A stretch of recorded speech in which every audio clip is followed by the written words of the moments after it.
Alors, aujourd'hui, nous voulons parler de comprendre et accomplir sa mission. Ceux qui ont des stylos, nous on le dit toujours dans ALM, prenez votre vie spirituelle au sérieux.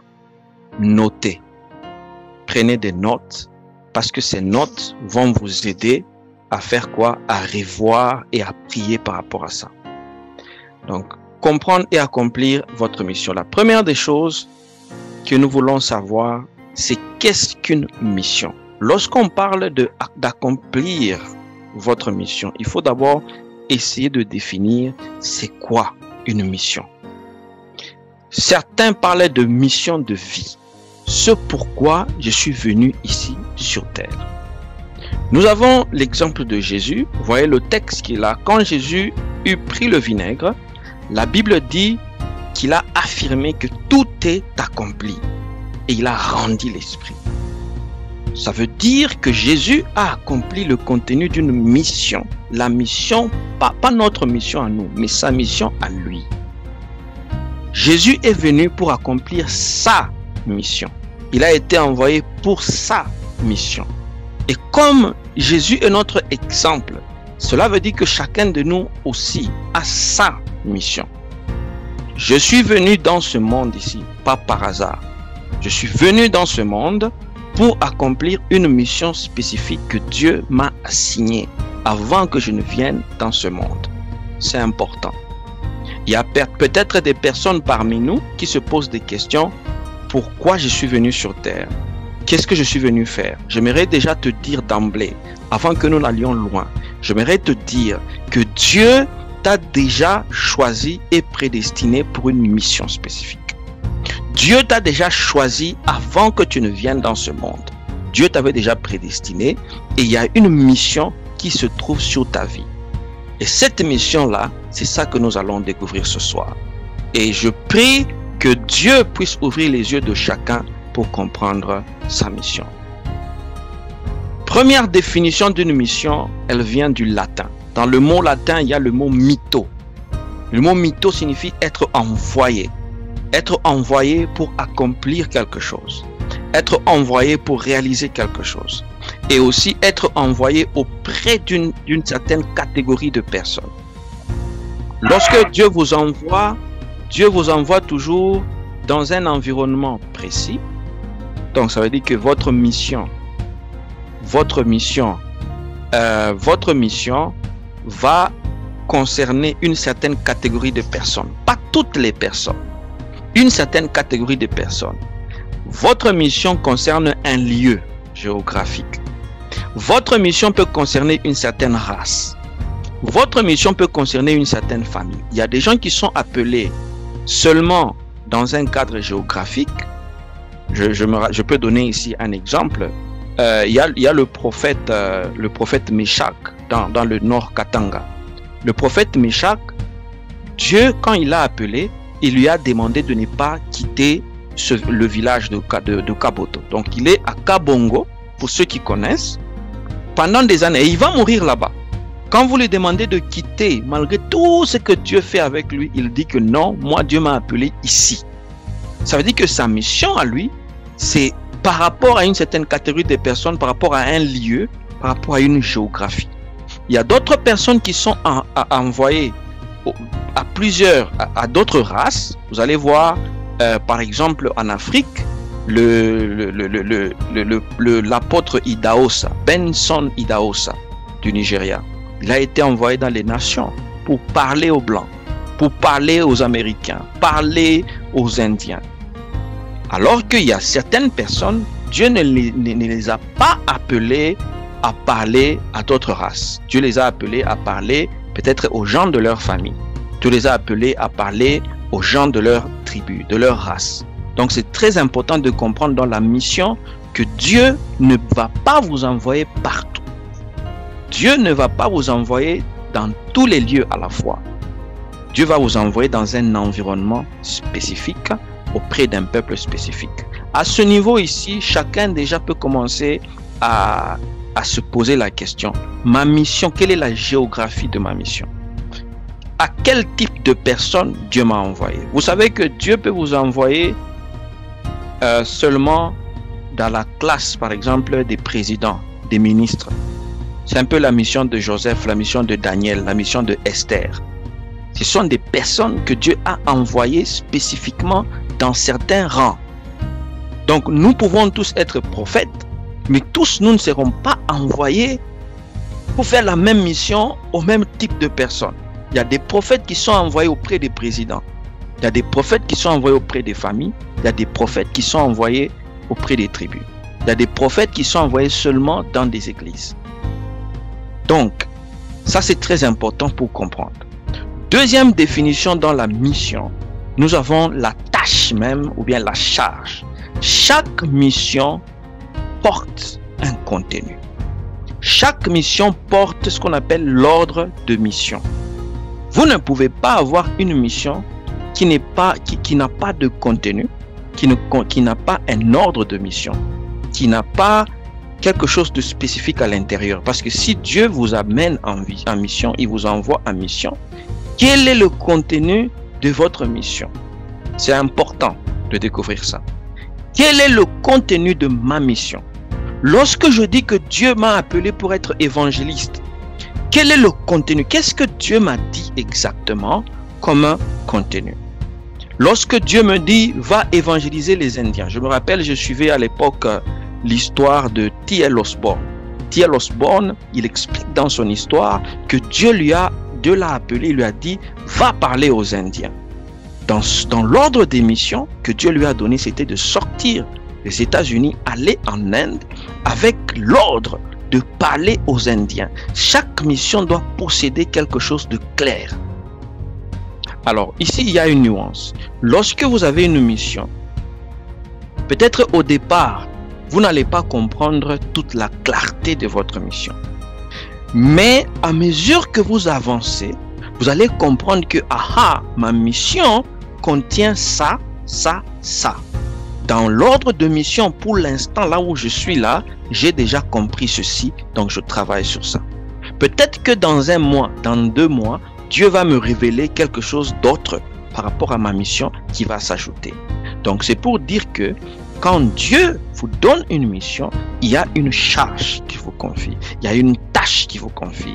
Et cette tâche ou cette charge contient ce qu'on appelle l'ordre de mission. Dans l'ordre des missions, si je dois prendre un exemple professionnel simple, ceux qui travaillent, ceux qui sont dans les entreprises savent très bien que nous allons souvent en mission. Je me rappelle, on peut m'envoyer en mission. J'étais à Lubumbashi, on me dit, tu vas faire mission de 2 mois à Kinshasa. Lorsque on me donne la mission de 2 mois à Kinshasa, la première des choses qu'on va me donner, c'est l'ordre de mission. L'ordre de mission, c'est ça qui garantit, qui justifie ma présence à Kinshasa.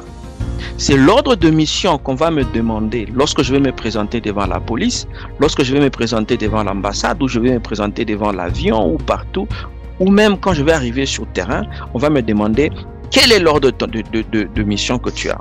Alors je vais dire, voici mon ordre de mission. Parce que cet ordre de mission, c'est ça qui me permet, qui justifie ma présence ici. Et c'est l'ordre de mission qui est important sur le plan spirituel aussi. Lorsque Dieu nous donne une mission, en nous déplaçant, il nous donne un ordre de mission. Les démons connaissent cet ordre de mission-là. Les esprits connaissent cet ordre de mission. C'est ça qui fait que lorsqu'une personne est envoyée dans sa mission, le diable ne peut pas le détruire dans sa mission. Je veux dire à une personne que si Dieu t'a réellement appelé à la mission pour laquelle il t'a chargé, il t'a mandaté, il t'a donné l'ordre de mission, rien ne peut te détruire. Le diable ne peut pas te détruire.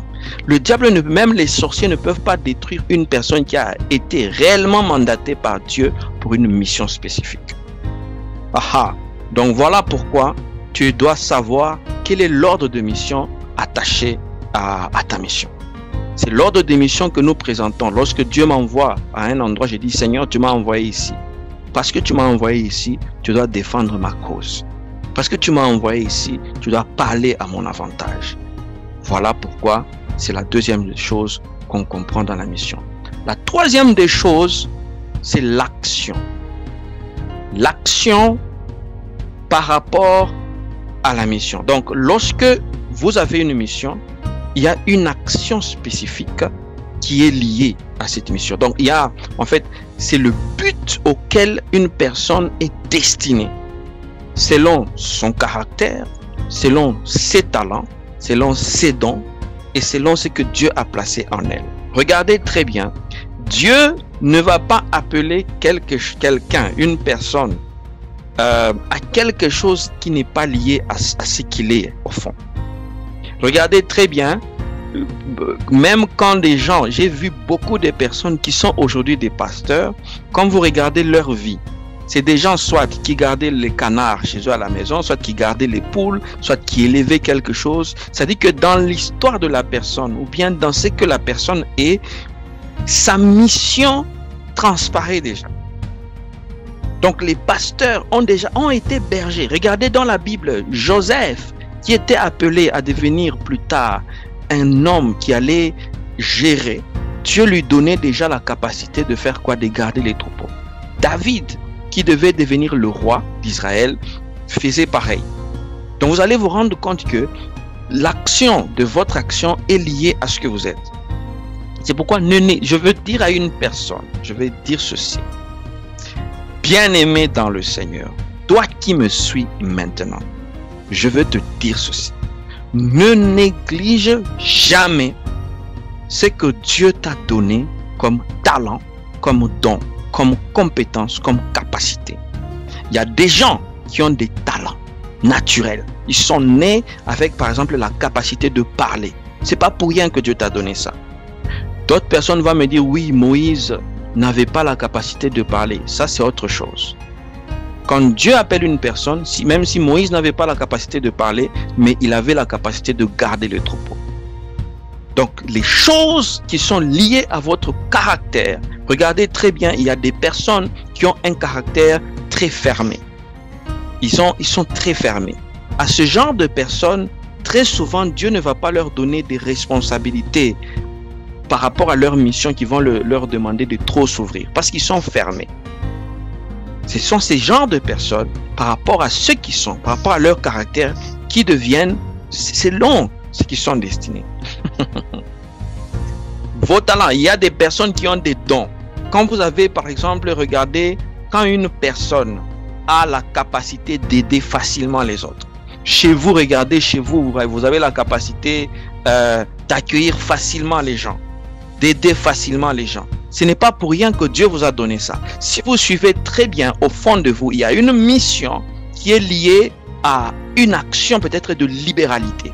Il y a quelque chose dans vous qui reflète la mission que Dieu vous a donnée en fonction de votre caractère, de vos talents et de vos dons.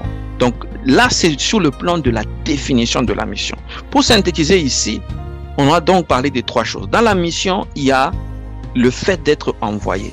On vous envoie. Mytho, être envoyé quelque part. D'accord? Quand vous êtes envoyé, Dieu vous envoie une catégorie de personnes. Dieu vous envoie dans un lieu. Donc, si toi, il ne faut pas penser que si tu es au Congo, tu n'as pas une mission par rapport à celui qui est aux États-Unis. Celui qui est aux États-Unis, ou bien celui qui quitte le Congo pour les États-Unis, c'est peut-être écrit dans sa mission qu'il doit impacter dans ce lieu-là. Parce que nous sommes appelés différemment. Il y a donc, par rapport aux personnes, au lieu, à la géographie, à la race, ainsi de suite. La charge ou la tâche, l'ordre des missions. Quand vous avez une mission, Dieu doit toujours vous donner l'ordre des missions. La mission est claire, c'est pas quelque chose de flou. Parce que quand on vous envoie en mission, on vous donne un papier sur lequel est écrit même la durée de votre mission. J'aimerais dire à une personne ceci. Lorsque ta mission sur terre va s'arrêter, quand le temps de ta mission va être épuisé, c'est le jour où tu vas mourir. Il y a beaucoup de personnes qui meurent, non pas parce que c'est le diable qui a voulu, mais c'est tout simplement parce que c'est le temps de leur mission qui est terminé. Je prie que tu ne meurs pas avant d'avoir accompli ta mission. Je suis en train de déclarer sur une personne que tu ne vas pas mourir avant d'avoir accompli ta mission. Parce que si tu meurs avant d'avoir accompli ta mission, la question que je vais me poser, c'est qui va accomplir ce pourquoi Dieu t'a appelé? Voilà pourquoi tu dois rester en vie. Voilà pourquoi tu dois rester en vie pour accomplir des choses glorieuses. Et je suis en train de dire à une personne, dans la mission, il y a des choses glorieuses. Il y a des récompenses glorieuses qu'il faut que tu reçoives pendant que tu es sur terre en train d'accomplir ta mission. Voilà pourquoi je déclare que tu ne mourras pas avant. Si tu comprends, si tu saisis cette déclaration, dis Amen, même dans le commentaire, et ceci s'applique sur ta vie. Même s'il y avait des complots, laisse que ces complots soient détruits dans le nom puissant de Jésus, parce que tu as une mission à accomplir. Alléluia.